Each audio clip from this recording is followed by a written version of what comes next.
Hey everyone, back here with another video again, and if you weren't why I'm like this, I just decided to make this video while holding my camera up here and laying on my bed, so yeah.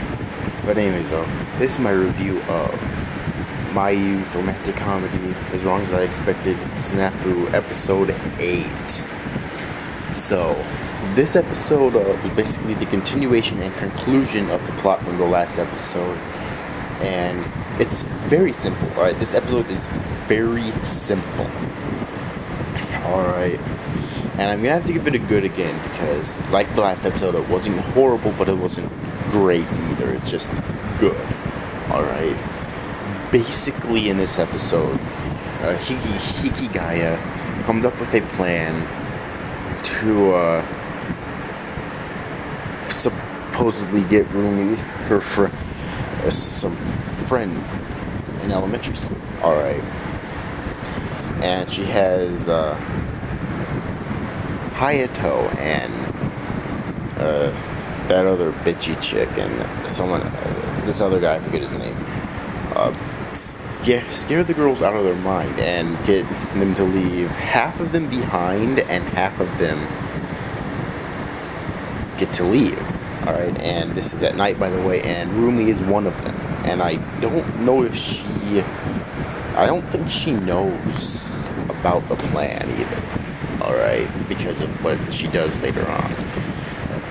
Towards the end of it, alright,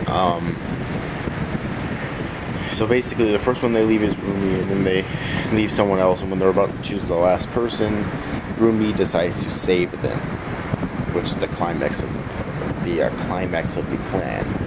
Alright, she uses a flash to blind the culprits, and she decides to save them.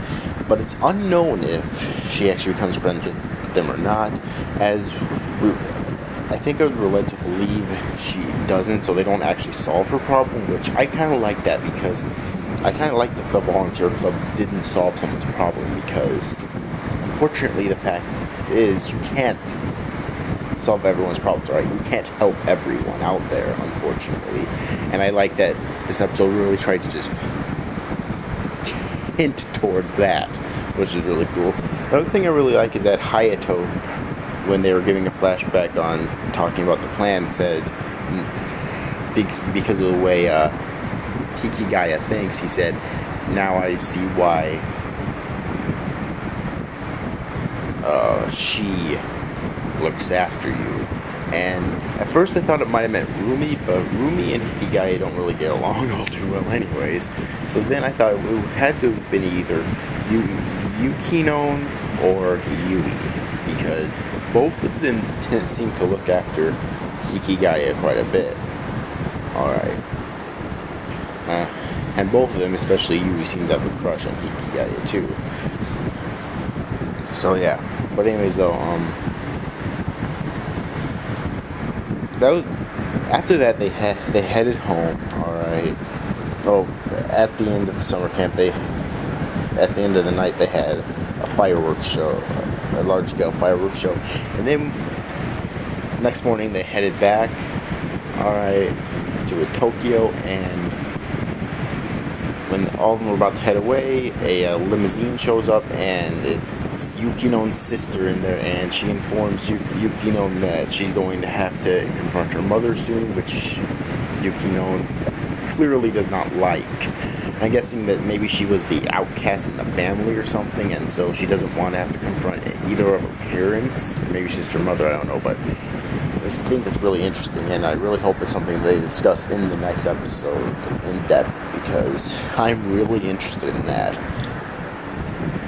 Yeah, I mean, this is an interesting series so far, because it discusses a lot of stuff, like human nature and stuff like that most slice of life won't even touch. It has its generic slice of life comedy too, and this episode was full of fan service, don't get me wrong, but though, it's an interesting slice of life. It definitely is. One more thing actually two more things I want to touch across in this review. Two things I noticed in this episode. I noticed in this episode that Yukino's older sister kind of looks like an older version of Komachi, Hikigaya's little sister. Anyone else notice that? I mean, their character designs are basically the same. And also the teacher kind of looks like I forget her name, kind of looks like an older version of Yukino. Anyone else notice that? Their character designs are basically the same. Also, this episode had a shit ton of fan service in it in terms of the swimsuits and whatnot. So, yeah, but it wasn't the fan service didn't take away from the story at all. So I didn't really mind it. Although I do think it's kind of strange how they're trying to over-sexualize Komachi. I really hope that it doesn't get too bad right there, because she is Hikigaya's little sister after all. No incest, please. Anyways, sorry about that. Anyways, overall, this was a really good episode, I thought.